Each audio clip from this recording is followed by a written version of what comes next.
Markovič in Aleksandrov sta storila najhujše kaznivo dejanje, saj sta morila načrtno, zahrbtno in iz koristoljubja, je obrazložila sodnica.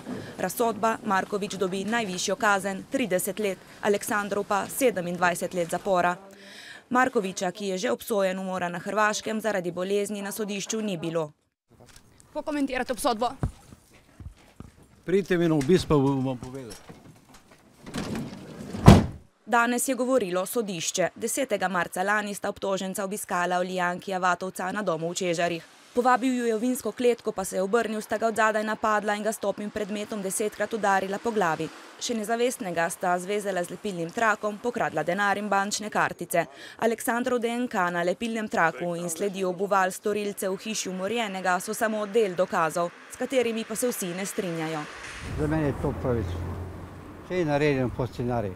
Ima dosti stvari, ampak mislim, da to nije konec. Jaz sem v svoji zaključni besedi natančno opozoril na stvari in na dokaze, ki potrjujejo to, da Kosta Aleksandrov ni bil niti v Čežarjih, kaj šele moril. Aleksandrov in Markovič vztrajata, da sta nedolžna, njuna zagovornika pa sta že napovedala pritožbi.